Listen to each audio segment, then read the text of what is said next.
In this video, I would quickly build a small handheld flashlight that is made out of aluminum. It's LED powered and it has some very interesting surface detailing, which will be good to explore with kind of like a generative modeling approach in Blender. So let's start as a warm-up exercise how we could create the first bottom ring. I will create, as you can see, a circle with 8 vertices. Second step, let's add a subdivision with 6 view levels. I go 6 because now this is actually insanely close to what I will get in reality, also with T-splines when we bring it over. And then you see also when I change the view level, the dimension change a little bit. So the more view levels, the more precise actually the dimension here is. And I know 2.5 millimeters, I mean 24.5 millimeters, that is the inner circle. Then the outer circle actually is roughly 2.8. So Shift D, escape, and then I can change the value to 8 millimeters and to 8 millimeters. Perfect. So there is somewhere another arc, 31.2. So Shift D, escape, 31.2 millimeters. Okay. And then when I just, for the moment, move up a little bit, because I don't really know the height. And then at a height of 35.5, so Shift D, escape, and then I can now use the Z here to adjust the correct position, 35.5 millimeters. I have kind of like another arc. And you see actually I started building everything from the world center, so I can also use simply my Z location to specify distances between objects. And this ring here has 27.5. So 27.5 millimeters. Okay, good. So this is roughly, for example, what describes kind of like the housing for the LED area. There is actually a small chamfered surface in the inside, 21 millimeters. So Shift D, escape, and then 21 millimeters, tab, 21 millimeters, tab, and then the whole thing is 2.6 millimeters up, so 2.6 millimeters there. Perfect. Okay. No, this is actually not true. Looks like 2 millimeters. Yeah, 2 millimeters. Okay, and then Shift D, escape, and then 2.6 millimeters. There is a small extrusion into the object. Okay, good. So let's continue with this one. There is another one, roughly 258. So let me double check one measurement here. 27, okay, and then this is 257. Good. So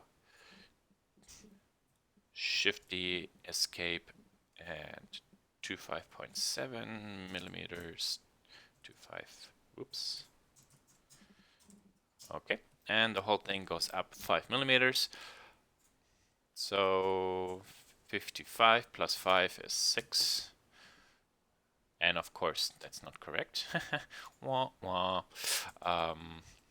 So 5, for example, check this out. You can also say plus 5 millimeters.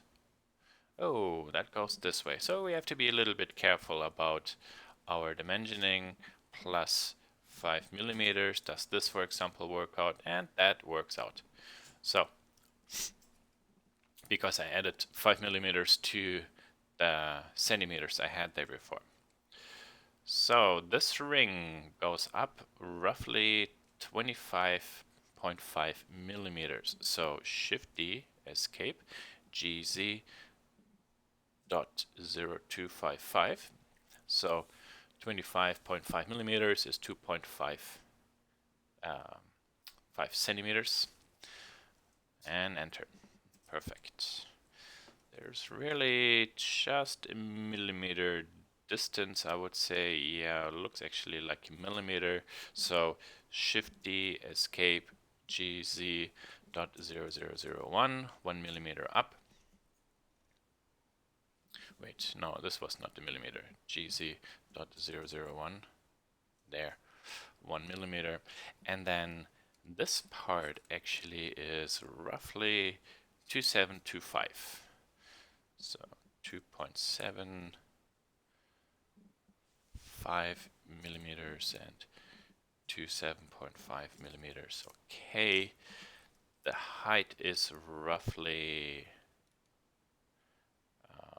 looks like 17. So Shift D, Z dot 017, so 1 centimeter and 7 millimeters. Okay. And then they have here actually looks like a 1.5 millimeter offset. So Shift D, Z dot 0015, 1.5 millimeters, and that ring up there is roughly 25, let's say 26 millimeters. 26 millimeters. Okay. Woo. Millimeters, not meters. There. Okay. And then one last part. For example, here this one goes up 10 millimeters. So Shift D, Z dot 01, 10 millimeters, 1 centimeter. And there we are. Okay. So this is more or less, for example, my framework actually for the way how everything will look. I can actually now quite quickly add myself a Bezier spline. And the main reason why I use the Bezier spline is because based on the way how I set my handles, I can sharpen them. With sub-D curves, I cannot sharpen them. And this is again just for pure visual reference. I have to set my snapping to vertex. And then let's see. So that it snaps to it. Go up. Oh, I thought I set it to vertex. There. There. Okay, perfect. And then this one, I will, where is it? There, go to there. The curves are, or the splines are curved, so select everything, V and vector, so it should look straight down. Let's take a look. Yep, it does. Okay, good. So now I can select this one, and then EZ, and then snap GX. So EX control till it hits it. Perfect. And then from the side, E, and then I go to the far left part of that ring, so it snaps to it. E, there, E, and there, E, and there, and at far left.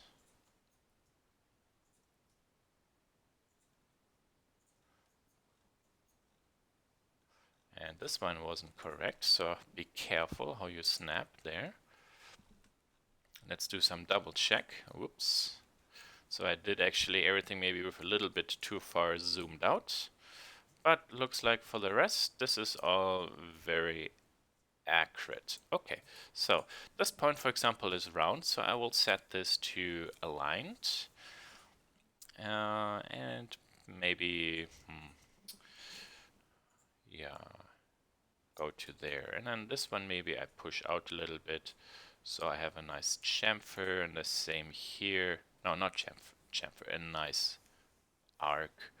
So here, actually, we have a small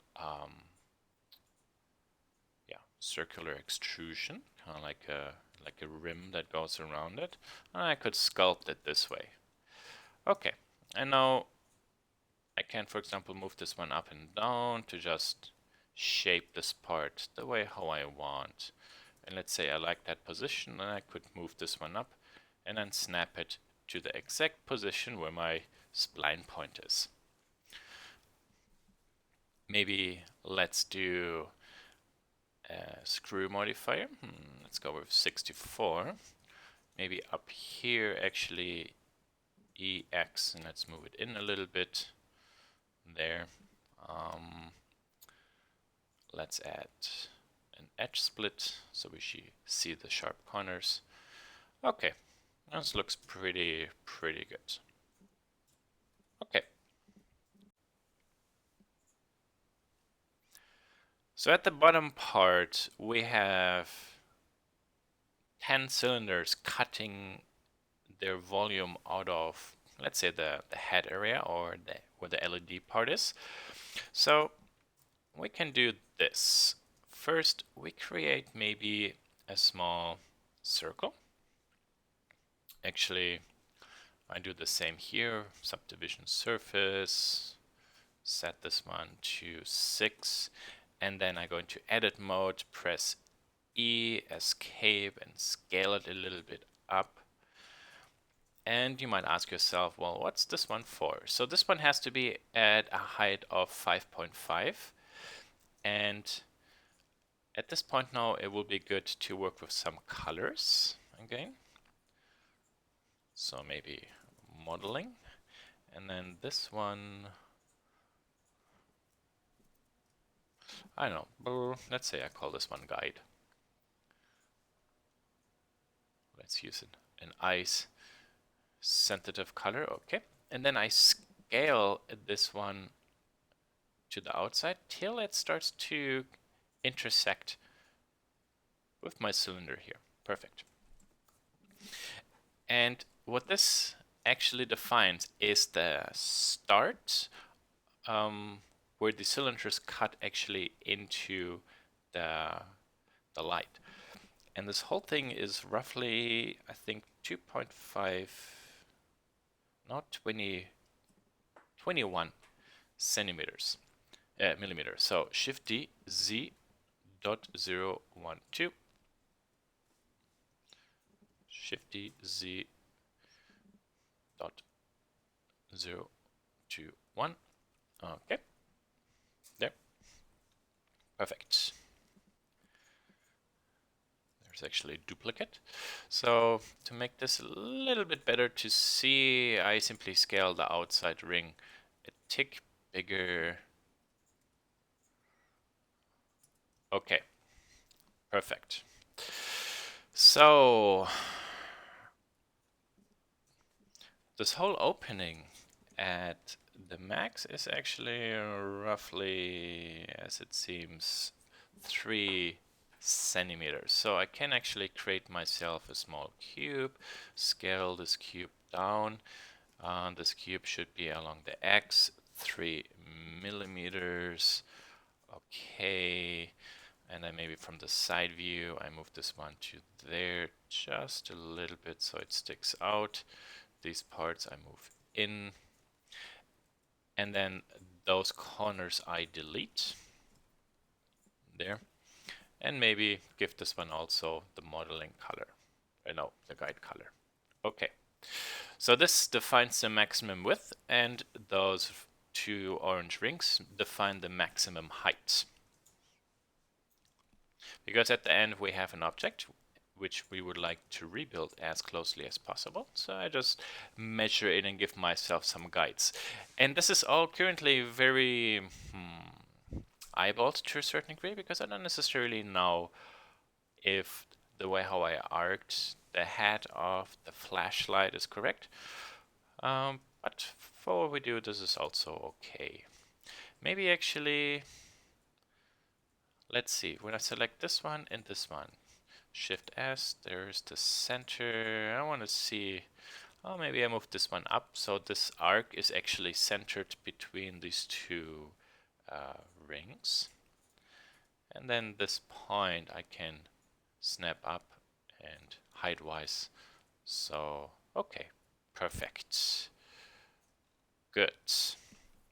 So how do we do now the rings? First, all this I move on to a second layer, and then maybe I start here, Shift S.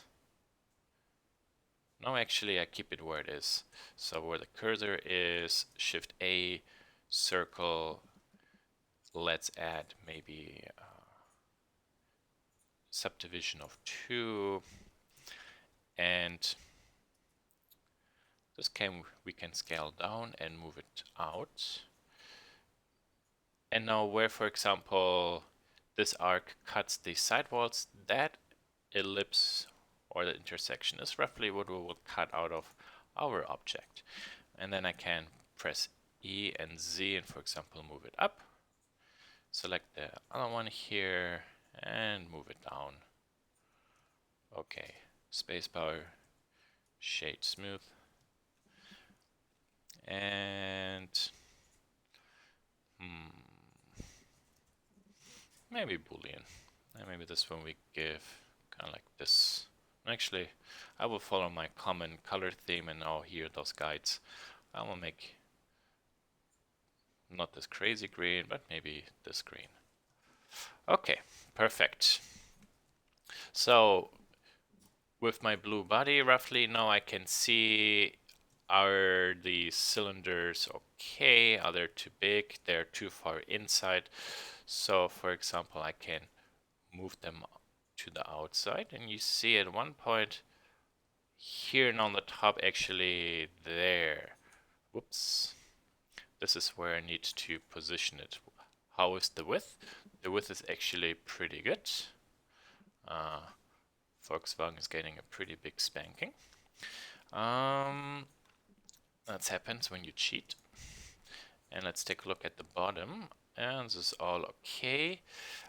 Width-wise, close. And maybe, let's say, oh, this is okay.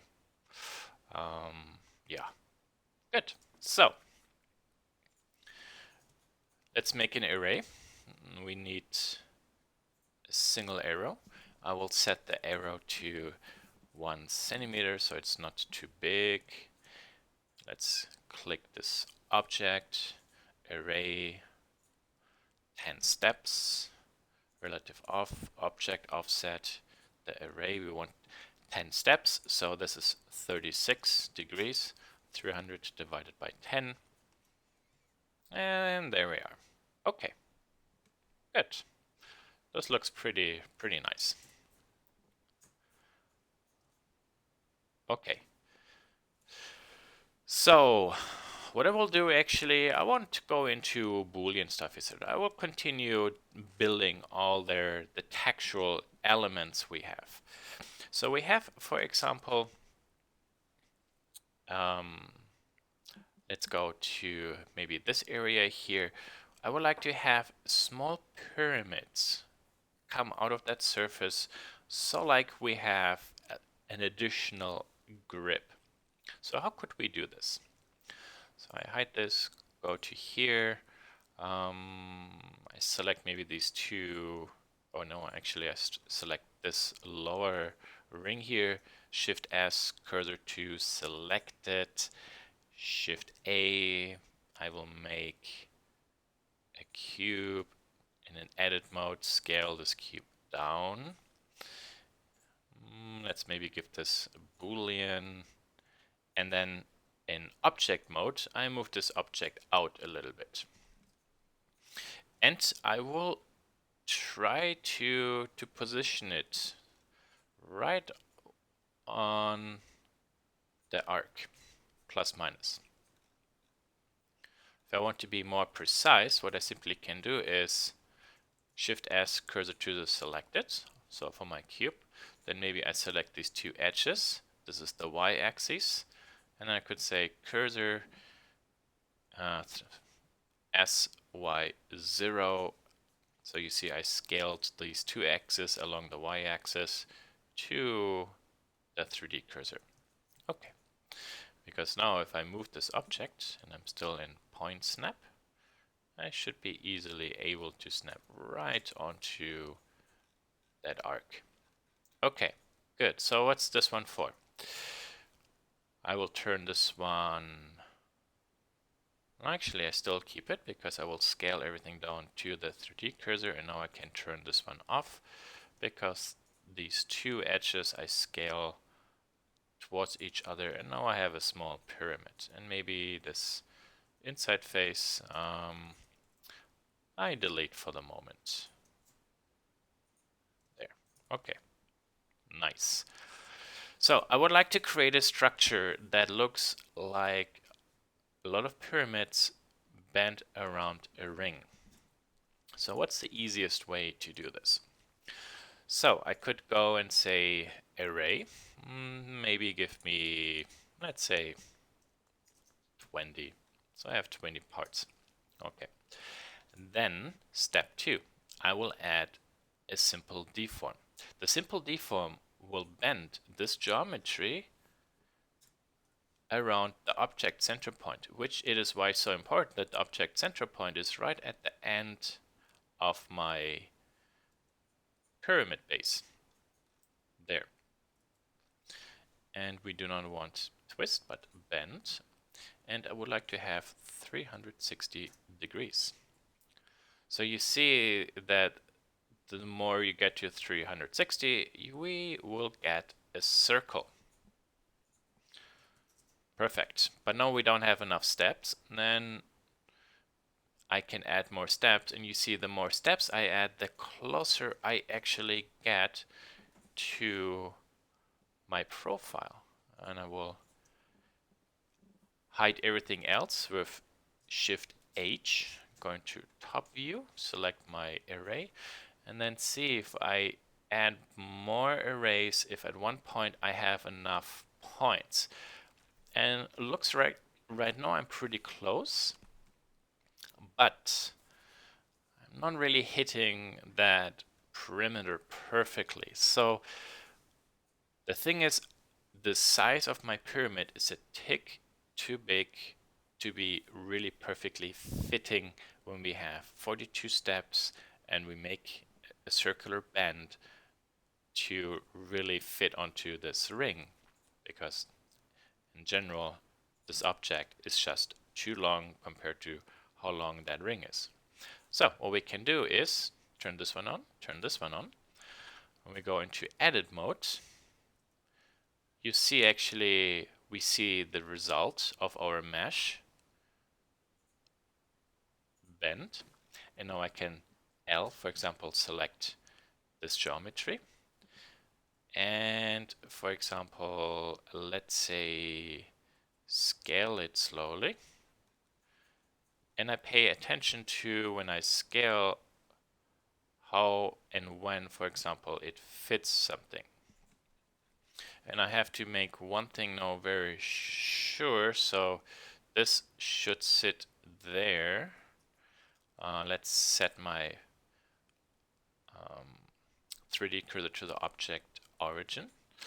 I will make sure this is really on the origin. Hold on one second.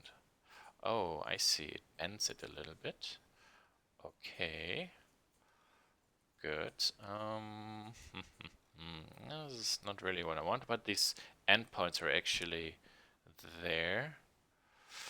So let's see now if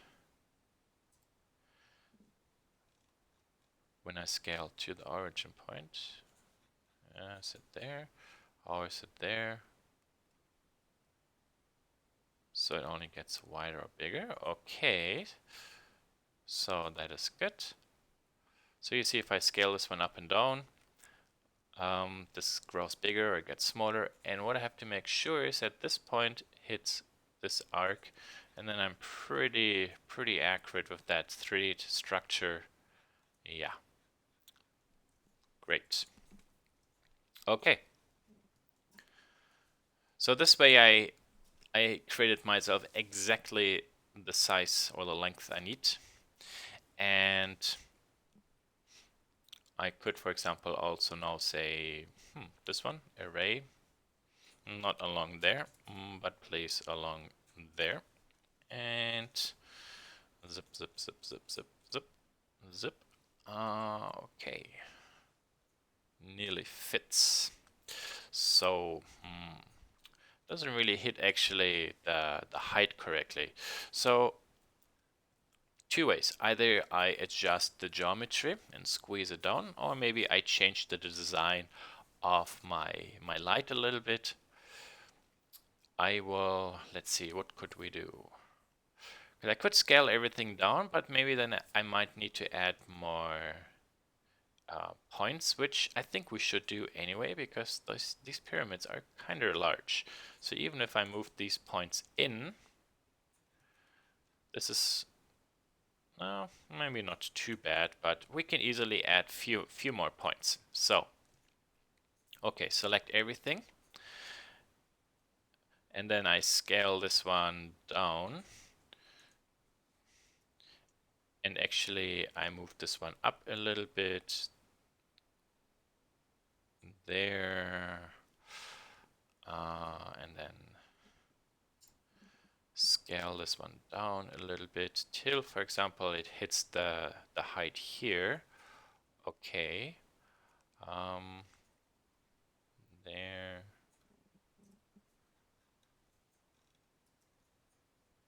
And then scale this one up. Close. Okay, so this is pretty good. Okay, so now obviously that 3D center point is off, so I select myself those two lines, Shift S, cursor to selected, tab in object mode, and then go to Tools, set origin to 3D cursor, and there, it's clean again. Okay, but in the top, as we can see again, this is not working. So these two lines, Shift H. So what can we do? Well, we can first actually simply add some more steps to see at one point do we get close. And actually it looks like with 46 we get very close. But it's not really perfectly hitting it. So edit mode and maybe S and X. Yeah, see S and X. So I actually scale these pyramids along the x-axis a tick. So they're not perfectly squarish anymore, but they still look very much like a pyramid. Okay, so that's, for example, a very easy way how we could create this structure. And in view and clipping, I would like to set this to 1 millimeter. Okay, so now in perspective mode, I can zoom in without getting this clipping. Okay, so what else can we do?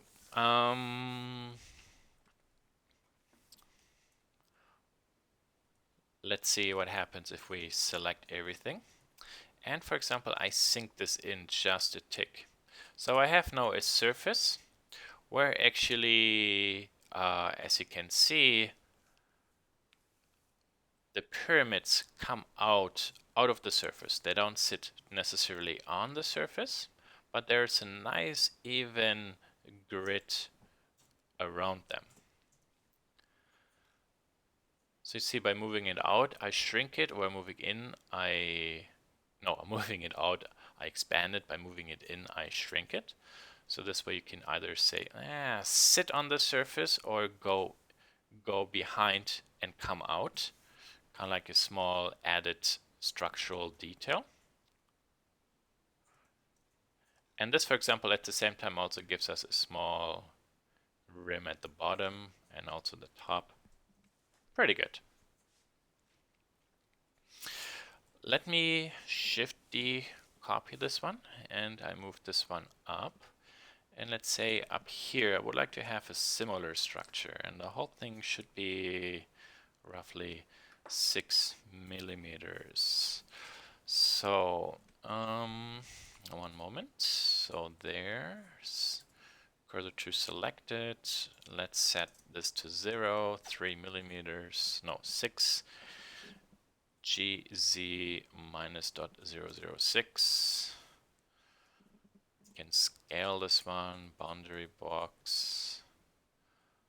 Okay, now I roughly know where the part maybe should be and how many vertical counts I can only have. Okay, so let's say maybe 3 rings. Okay. Good. So the problem is currently you see this is the way how it's rounded. This is kind of like a face. This is circular. So what we did in this case down here works really well, but we can't really extrude a nice circular shape out of this. So what can we do to make this look smoother? Well, we could actually go and add a subdivision surface. Then it creates this. If we move the sub D up and sub D up and sub D up, we still get this. Well, what about we say merge first and last, maybe 1 millimeter. How does that look? Ooh, 0.25 millimeter. Also not really well. But if we, for example, set this to simple, and we take a look at the way how it looks, you see actually the more steps we add, it starts subdividing everything a little bit. So this gets rounder because essentially what happens is, again, we have this pyramid. Then the pyramid, we give more faces. Then we create actually this array. And all these faces we now bend. And because we have so many vertices, we can nicely create kind of like this circular shape.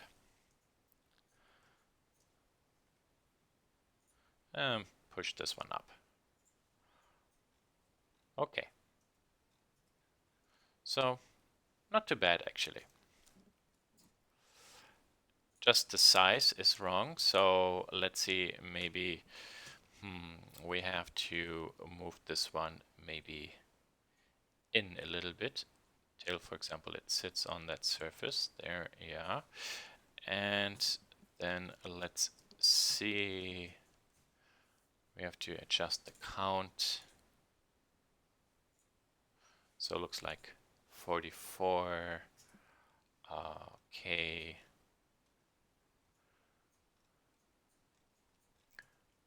let's switch to the 3D cursor, and then in edit mode we can, for example, scale it till it roughly fits. But now we have to be very, very careful that actually this is really on the circular perimeter.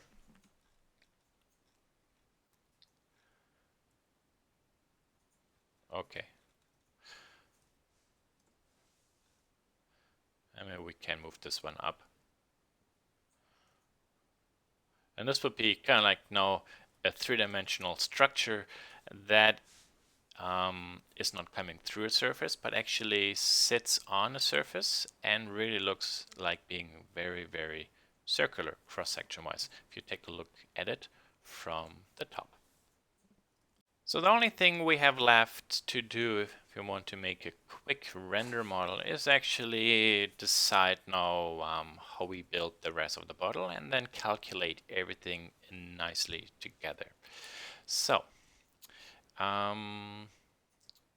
this is, for example, just the side profile. So this is not really much I can use or work with, but all these rings, Shift D, Escape, M, and I actually go to level 5, and then there I say 1, 2, 3, 4, 5, 6, 7, 8, 9. I think those will be very easy for the software to loft. So Control J, edit mode, select everything, spacebar, bridge, and yes, perfect, good.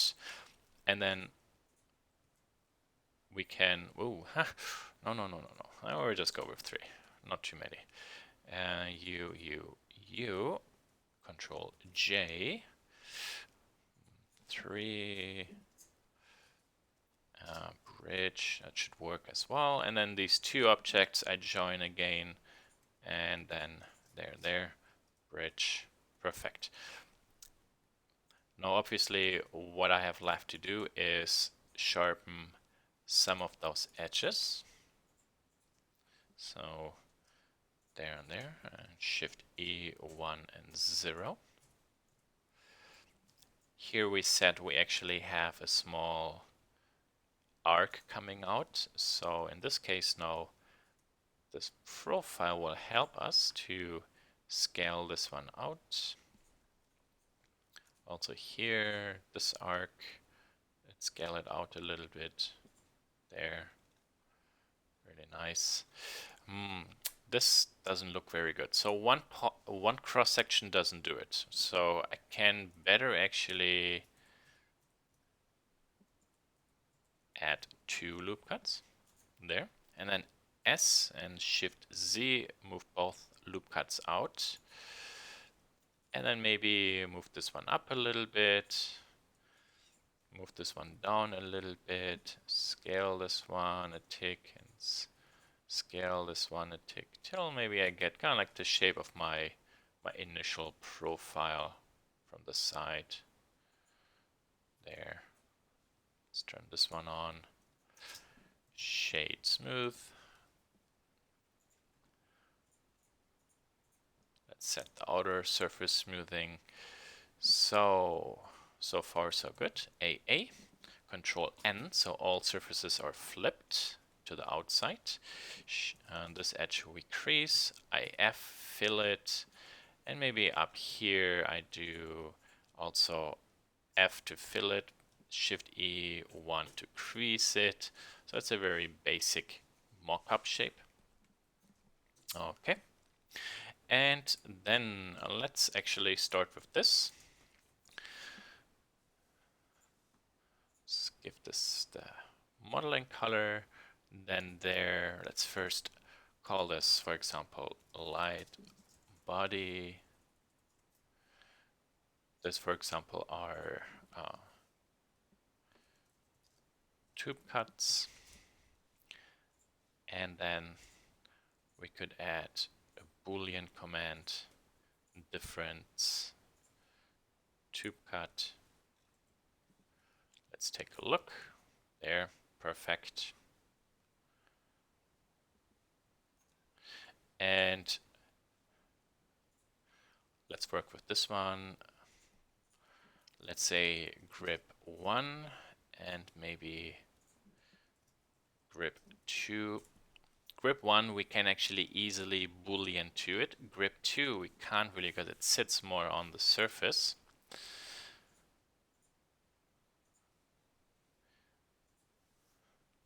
And no, actually, no difference union. And there is grip 1. Let's take a look what the end result will be. This is pretty awesome. Let's Alt B, make a cut view into the object. I want to verify the geometry. This actually works great. So Alt B to go back. And yeah, so what do we do with our top detail here?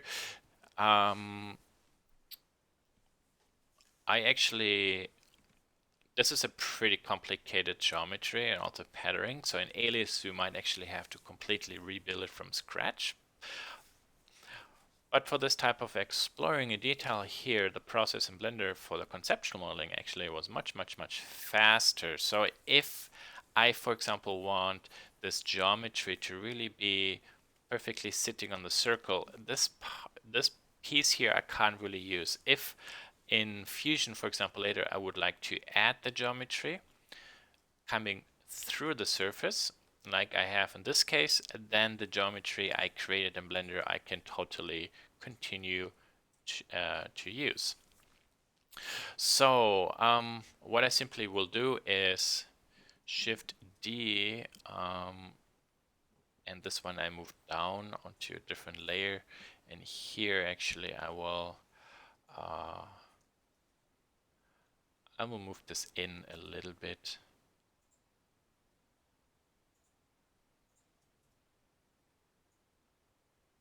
So I get the same result, for example, like in the lower base and then here Boolean union.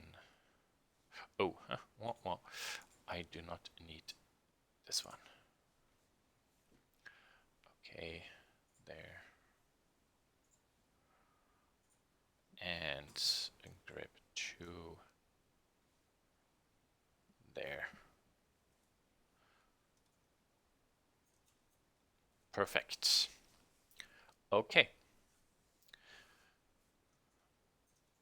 We're nearly done. There's actually a small rounded edge on here. So in this case now I might have to do some design modifications. So for example, I could either add a little bit of geometry or round it. I will keep this one linear. That's the way how I would like it to. So in this top face here, I will insert myself with another insert, 0.001, so a 1 millimeter depth. I will Control R, add a loop cut, move it up, and then GZ minus .001 and move it 1 millimeter down. So there you see, this is all more or less kind of like a millimeter distance. This one has to be maybe a tick lower. Yeah, because this is I think 2 millimeters. Oh no, this is a millimeter. Oh, no, I got confused in a little bit. Okay, good. And so why did I do this? This sharp edge I want to bring over into Fusion anyway, but for the moment in Blender I will actually soften it with a crease, so I can visualize maybe how this looks. But then with the crease everything gets softer and rounder, which is why I added now these two loop cuts here, because they will straighten that vertical surface a little bit. And also up here, another eye there.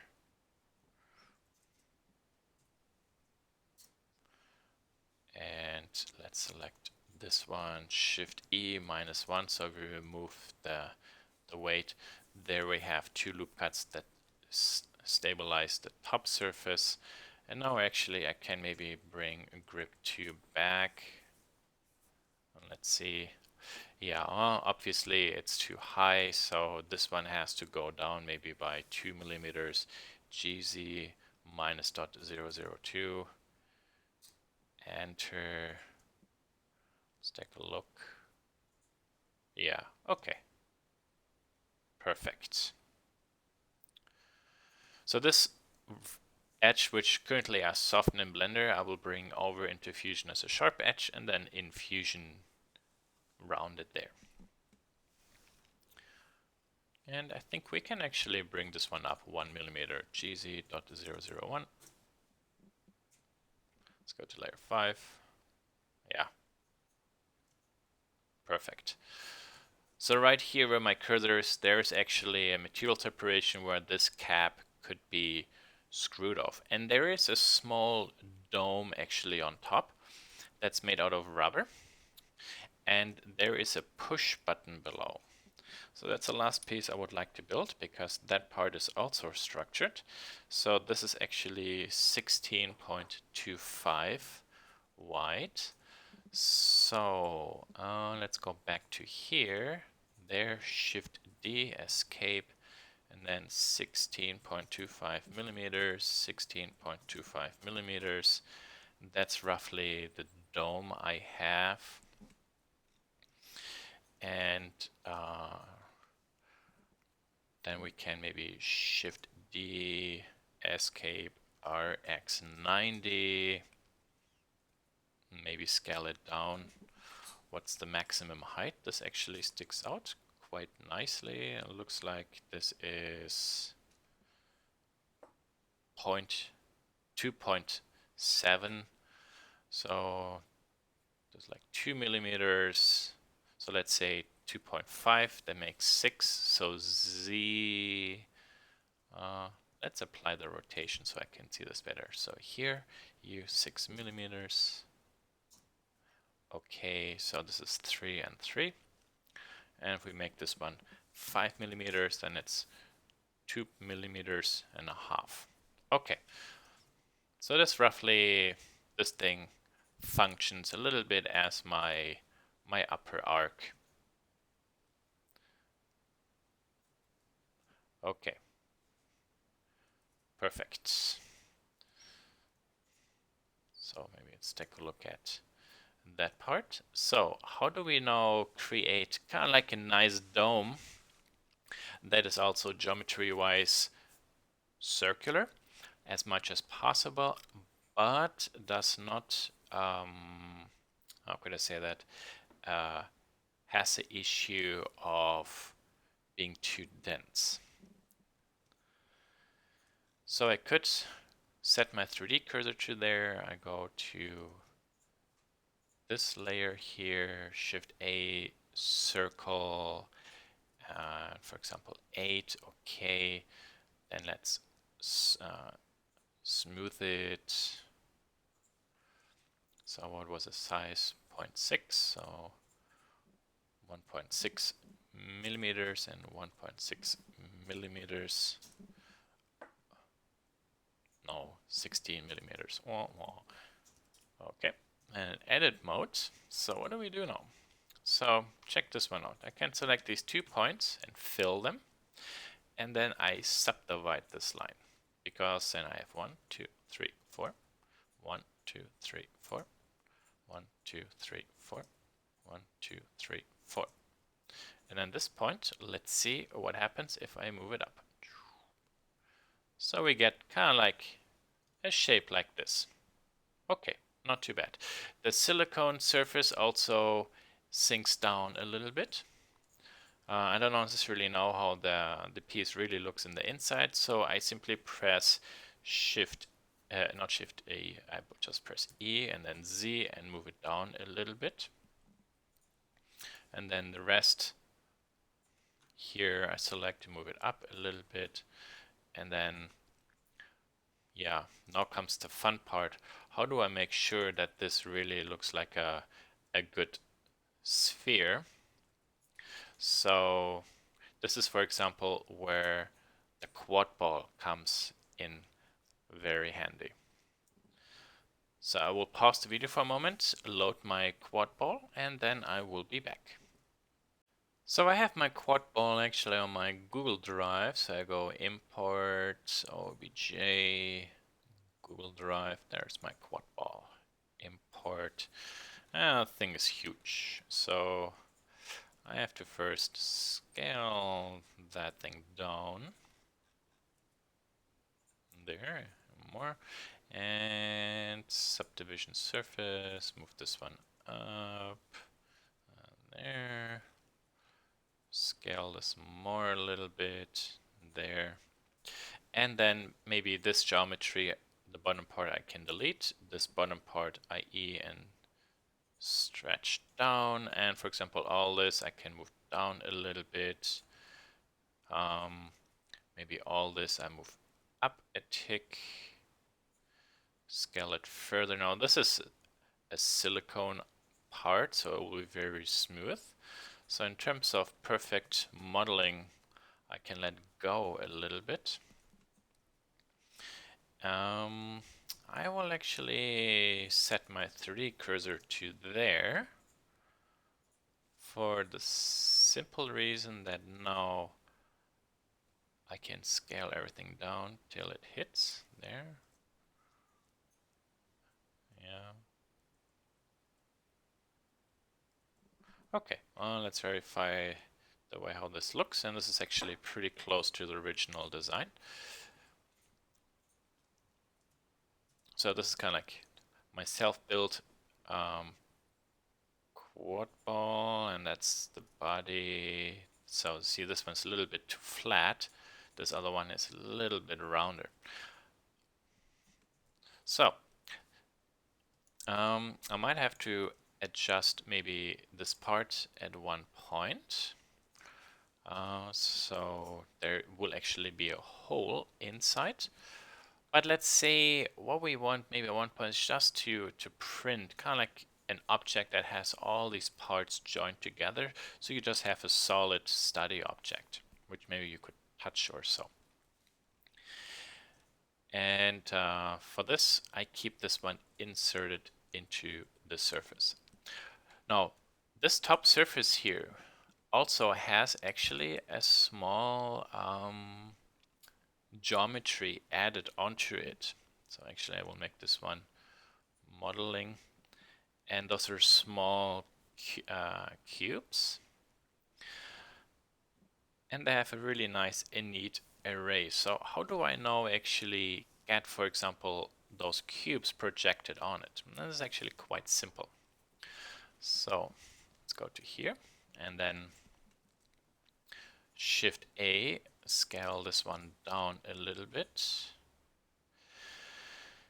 And let's see, so first idea, we go with the solidify, maybe like this. Okay, let's move this one up. Shift S cursor to select it. Let's build another small cube.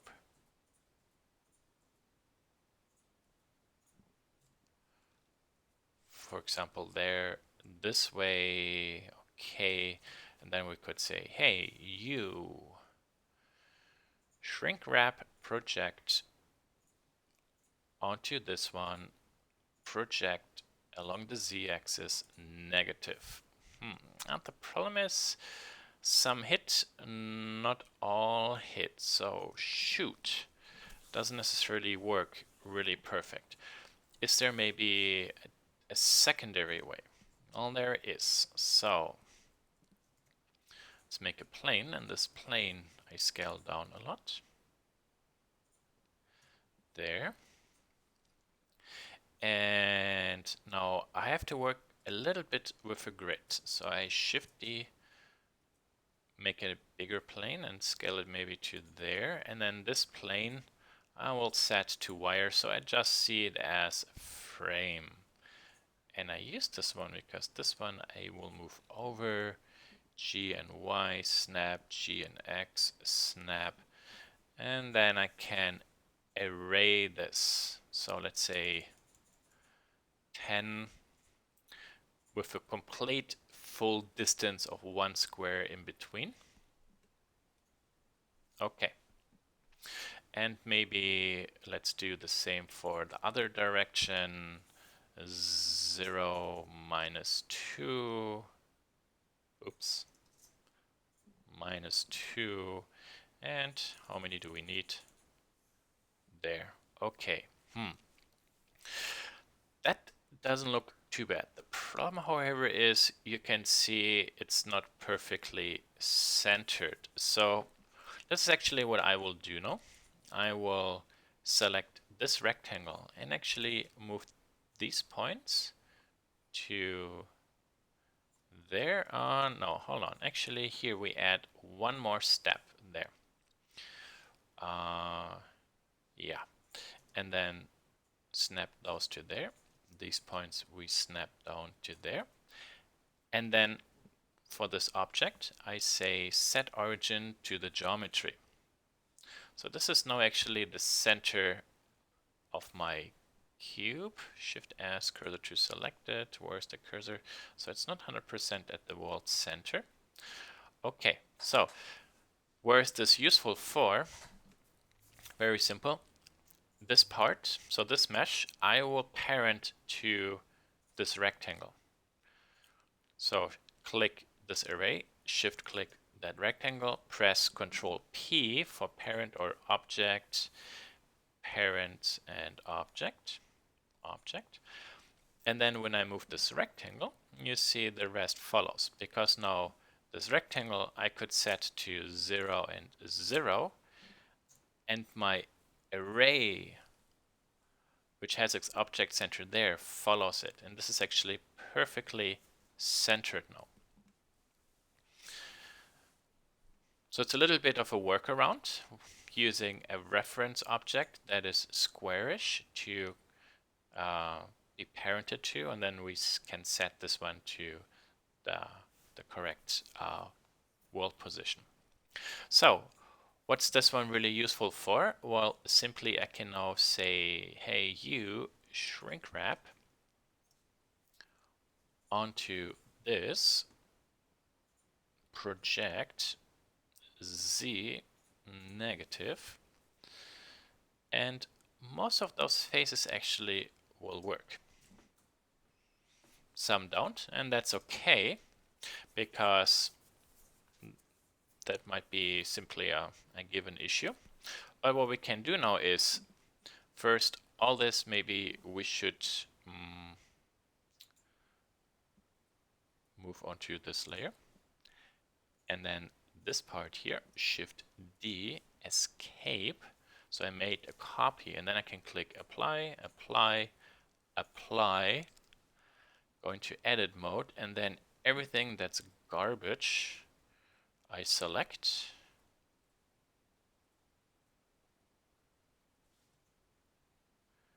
And delete. Also, all those faces here I delete. And then actually we can release the parenting. So we could go to parent, parent, clear parent, but keep the transformation because the parent moved the object.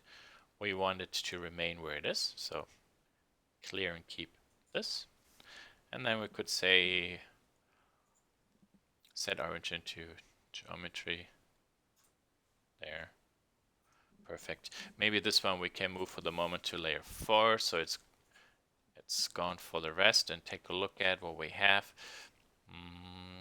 There we see there are certain squares that will be problematic, those. So for example, I delete them. Let's take a look at the reference object. Yeah, they have similar empty holes or areas there as well. So with smaller squares, I can fill these areas a little bit better. My squares are a little bit bigger, so I can't. And maybe to make this more even, maybe I simply select all those and delete them as well. So this looks more designed. Those squares which were left on those points, they look more like a design accident. And then I could say solidify. Scale is all set. Oh, but this is way too big, so 0.5 millimeters. Offset is 0. High quality, so it grows out both direction 2.5 millimeters. And this is more or less actually what I was looking for. So for example, let's say this one we call cap buttons. And this is actually our cap. This one I can move to a different layer so I don't see it. And there I could say u boolean union cap buttons. Let's turn on shading, edge smoothing there. So this is the cap. And for example, here for this one, we could say boolean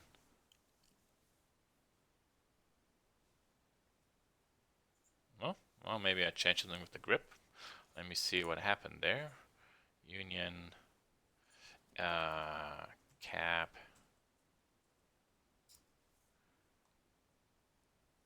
there. Okay, so there was a complaint about those buttons here. I don't understand what the issue was. So this is grip 2. Seems to still be exactly at the same position.